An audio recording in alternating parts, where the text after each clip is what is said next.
Bonsoir, bonsoir. Bienvenue dans notre 224e vidéo du défi Oser être soi. Et voilà, aujourd'hui je suis de retour à Die, au Bercail, pour 24 heures. C'était pas forcément prévu que je sois là ce soir, mais la vie en a décidé autrement. Voilà, je devais dormir au bord de la Drôme là, en attendant, parce que j'avais des locataires normalement qui devaient rester jusqu'à demain matin et d'autres qui arrivent dimanche matin. Et donc voilà, je devais dormir à proximité de la maison après le voyage de retour depuis l'Atlantique. Et puis finalement, les locataires qui étaient restés 15 jours sont partis ce matin. J'ai eu un gentil petit message.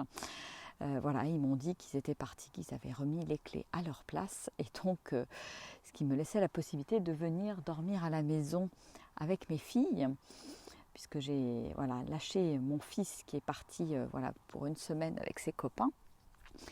Et donc, ce qui nous permet de faire un petit temps de pause ici, de faire des lessives, de recharger les appareils divers et variés, les ordis, les téléphones, etc., pour repartir dans 24 heures pour de nouvelles aventures dans le sud. Voilà.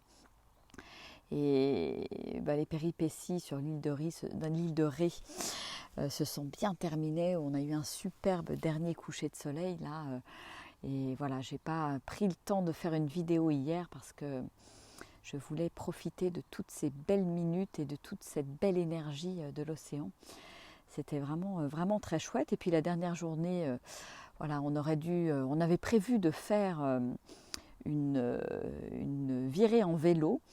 Et puis, en se levant le matin, lever de soleil, on a pris notre temps. Et puis, les enfants se sont levés un peu tardivement. On a rigolé, on a piqué des fous rires dans le lit, dans le van. Là, c'était sympa, tout ça. Et puis, finalement, l'heure a tourné. Et on a laissé filer. On s'est dit, non, finalement, on a plutôt envie de buller. Et donc, on a profité à nouveau de la marée basse pour se balader. Et puis après, passer une petite journée bien tranquille, une dernière baignade avant de repartir. Et donc aujourd'hui, c'était hier soir et aujourd'hui, c'était le retour avec pas mal d'heures de route, un peu fatigant. Et donc bien contente de me poser quelques heures ici à la maison avant de repartir. Et puis envie aussi de vous parler aujourd'hui. Là,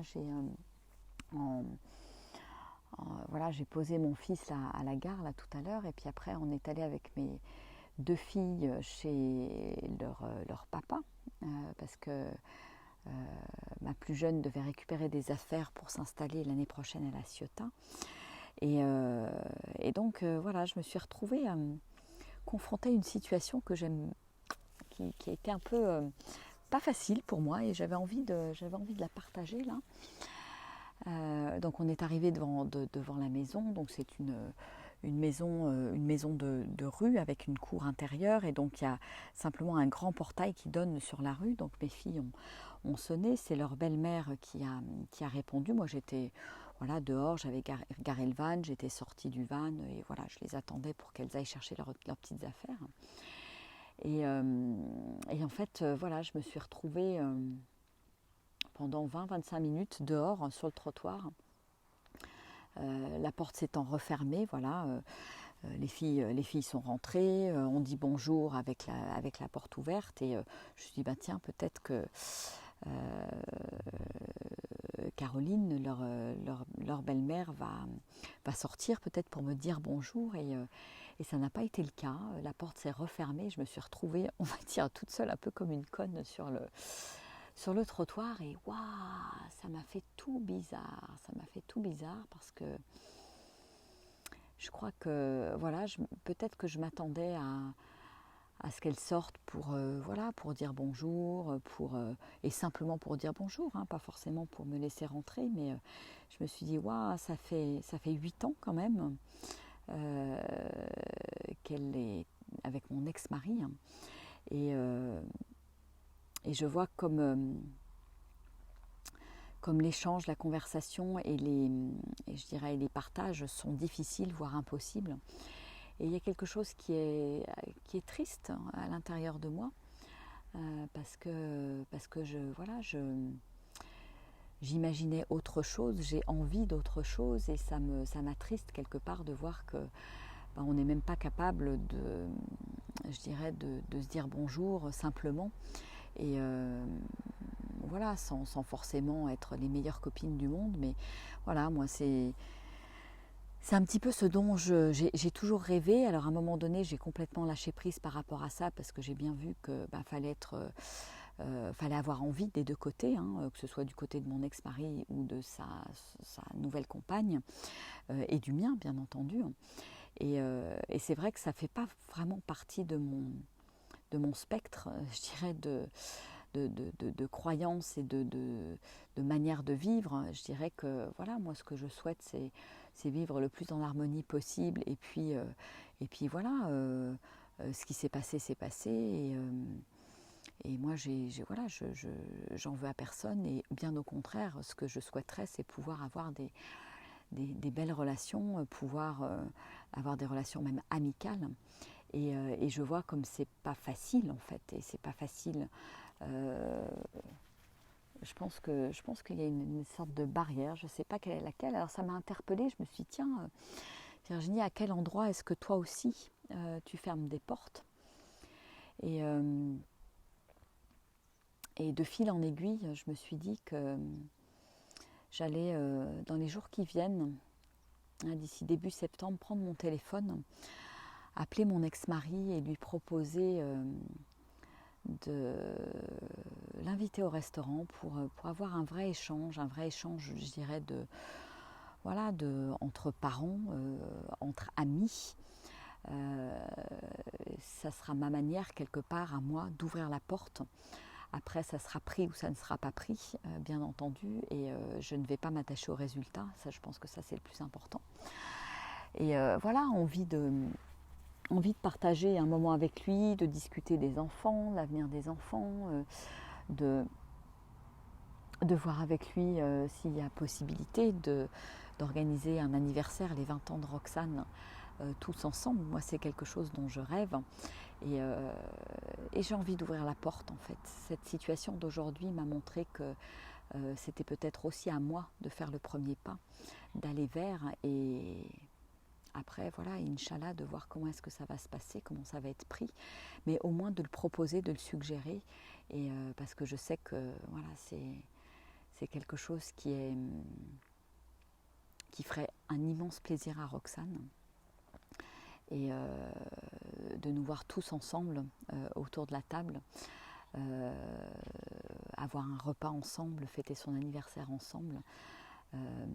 Voilà, et je pense que c'est un beau cadeau qu'on peut lui offrir. Donc oui, j'ai décidé d'ouvrir la porte et de quelque part de faire ce premier pas vers l'autre, parce que ça m'a tellement ouais, ça m'a attristée, voire même presque choquée en fait d'être là et de me sentir en fait transparente. Je suis la mère de voilà la mère de ses enfants et voilà moi je sais que elle serait venue, elle aurait fait un détour pour venir chercher des choses à la maison ou déposer les enfants. Voilà, j'aurais ouvert la porte, je serais au moins venue dire bonjour. Peut-être je l'aurais invité effectivement à prendre un verre après nos 10 heures de route. Hein. Et voilà, moi c'est vrai que je me serais comportée autrement. Bon, là c'était pas le cas. Et ça m'a désappointée, on va dire. Et mais en même temps, voilà, ça pointe autre chose pour moi et je prends ma responsabilité là-dedans et je me dis que moi aussi, j'ai à faire des efforts et à ouvrir cette porte beaucoup plus grande. Et puis après, voir ce qui va se passer. Hein, voilà. Et surtout ne pas avoir d'attente. C'est vrai que là, peut-être que je m'attendais en étant sortie du camion. Les deux filles étaient à la porte. Voilà, j'ai vu qu'elles discutaient avec Caroline et qu'il y avait la petite, leur demi-sœur, Diane. Et voilà, ça m'aurait fait plaisir de juste partager quelques mots et discuter quelques minutes pendant que les filles préparaient leurs affaires. Et voilà, et j'apprends aussi à ne pas avoir d'attente, parce qu'à un moment donné, voilà, on peut être déçu, il peut y avoir des frustrations.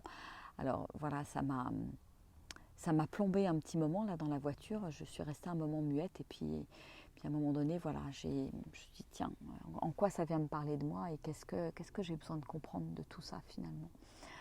Et d'où l'idée qui est venue de prendre rendez-vous avec son papa pour l'inviter au restaurant et discuter quelque part, ouvrir cette discussion pour organiser les 20 ans de Roxane. Voilà.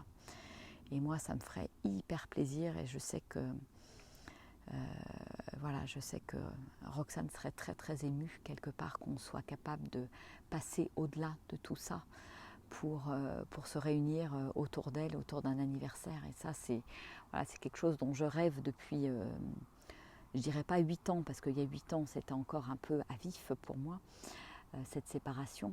Mais ça fait bien 5-6 ans que je rêve de fêter les anniversaires ensemble avec mon ex-mari et sa nouvelle compagne, bien entendu. Et peut-être qu'un jour ça arrivera. Et en même temps, voilà, je laisse la vie faire, mais en tout cas, je vais agir en ce sens et faire un premier pas, moi, de mon côté. Voilà.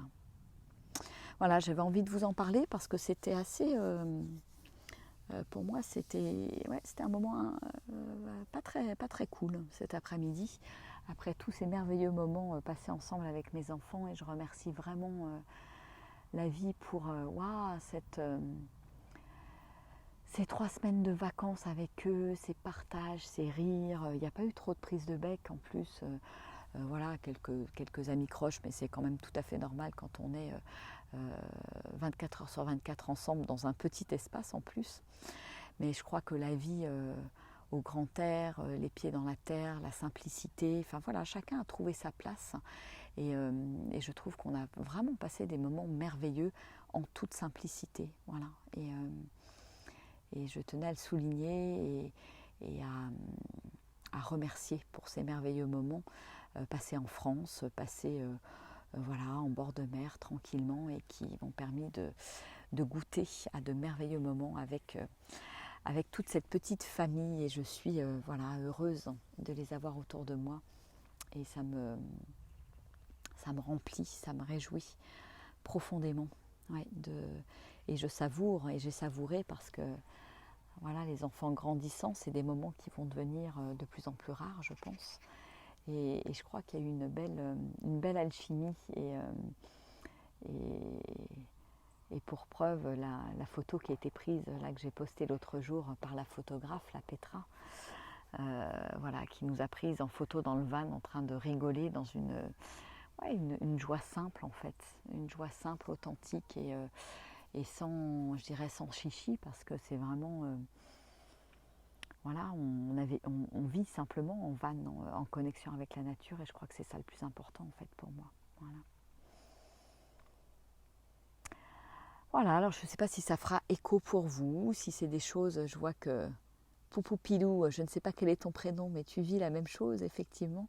Ouais, c'est pas toujours évident, hein, les relations avec les ex, avec les nouvelles compagnes, ou nouveaux compagnons, voilà, mais moi je me dis peut-être qu'un jour, voilà, on arrivera, j'en ai très envie, peut-être qu'un jour on arrivera à faire ou refaire des choses ensemble, sans qu'il y ait, en toute amitié, en toute simplicité, et sans animosité, sans colère, sans rien du tout, que tout ça soit retombé, je l'espère, parce que je me dis que bon, au bout de 8 ans quand même, il y a du chemin de parcouru, et en tout cas de mon côté, et l'envie, elle est là, et elle est grandissante. Voilà.